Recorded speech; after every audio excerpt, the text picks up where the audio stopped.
This is an ABP Life podcast. भारतीय लोकतंत्र का महापर्व संपन्न हुआ। आज चुनावी नतीजे आ रहे हैं और अभी जब हम लोग बातचीत कर रहे हैं तो लगभग तस्वीर साफ हो गई है। तस्वीर साफ ये हुई है कि एनडीए फिर से सबसे बड़ा गठबंधन रहेगा, सबसे बड़ा घटक दल रहेगा भाजपा का। और ये बड़ी मज़ेदार स्थिति है और ये बड़ी मज़ेदार बात है कि पहली बार इस चुनाव में 272 का आंकड़ा पार करने के बाद भी विपक्षी जहां खुश हो रहे हैं, वहीं जो समर्थक हैं भाजपा और एनडीए के वो दुखी हो रहे हैं।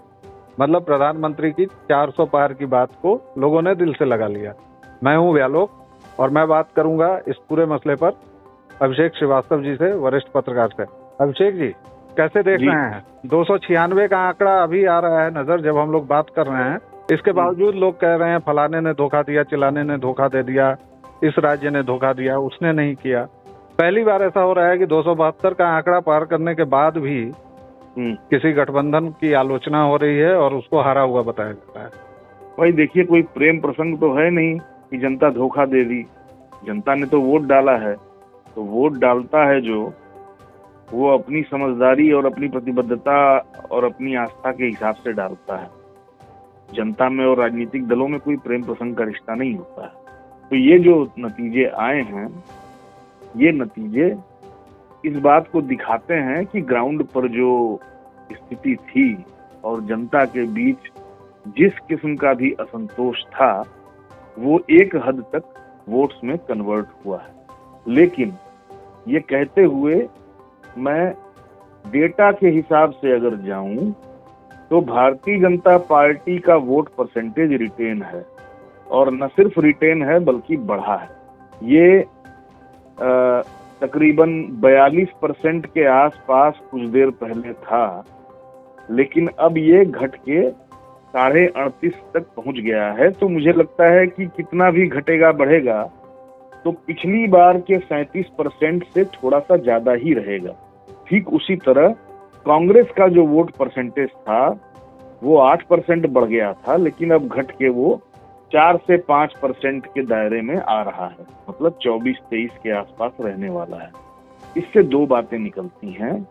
पहली बात ये निकलती है कि भारतीय जनता पार्टी के वोट परसेंटेज में कोई कमी न आना इस बात को दिखाता है कि ये जो पैनिक है, ये जो असंतोष है, इस असंतोष का कोई बहुत जमीनी मतलब नहीं है। वोट्स उतने ही हैं भारतीय जनता पार्टी के। कांग्रेस पार्टी के वोट बढ़े हैं, सपा का वोट बढ़ा है, लेकिन वो किनकी कीमत पे बढ़ा है? वो बढ़ा है दूसरी क्षेत्रीय पार्टियों की कीमत पे, बसपा की कीमत पे।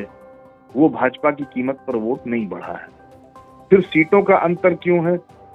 तो सीटों का अंतर इसलिए है क्योंकि भाजपा ने पिछले 10 साल में जो अलग अलग सेक्शंस को साध के अपना वोट कंसोलिडेट किया था, उन सेक्शंस में अलायंस ने सेंध लगाई है। जो भी विपक्षी अलायंस बने, उन्होंने भाजपा के सोशल सेक्शंस में सेंध लगाई है।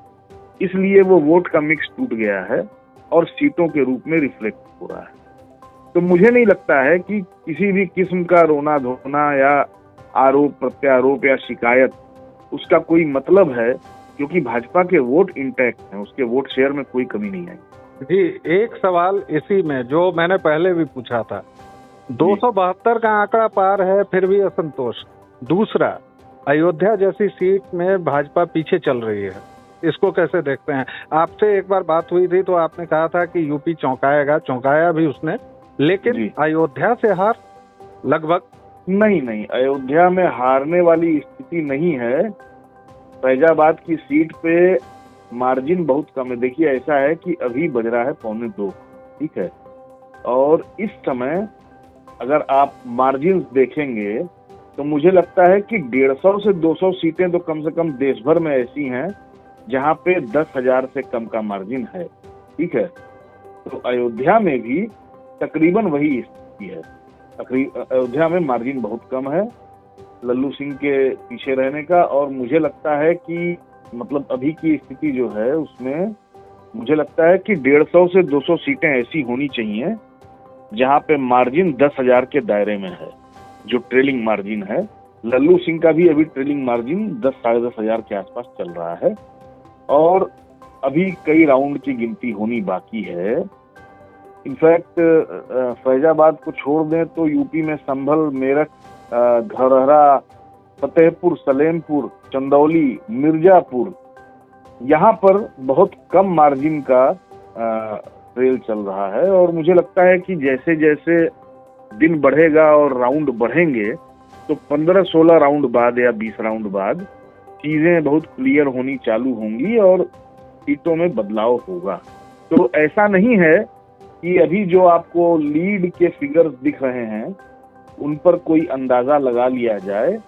मुझे ऐसा लगता है कि जो रियलिस्टिक एक मोटा मोटी आकलन है कि 300 पार एनडीए गठबंधन जा सकता है बड़े आराम से और उतना ही जितना ये बढ़त होगी उतना ही इंडिया गठबंधन में गिरावट।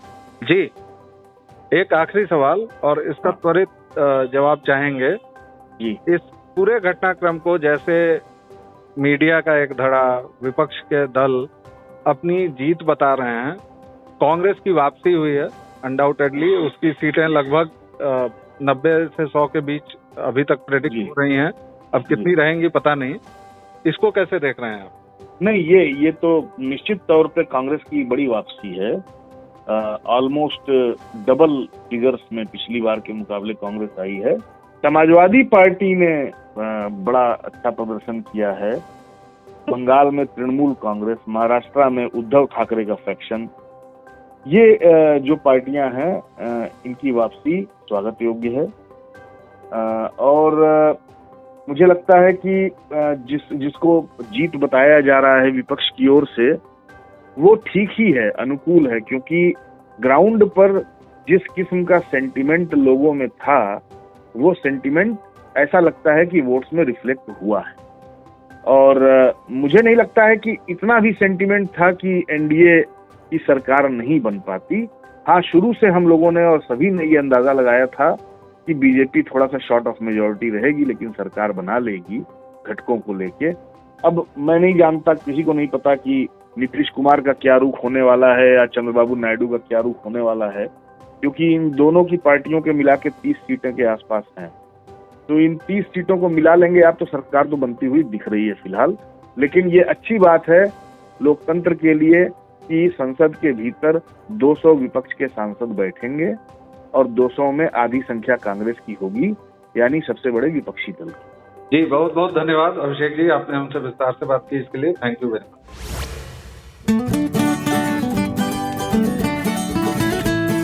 This is an ABP Live podcast.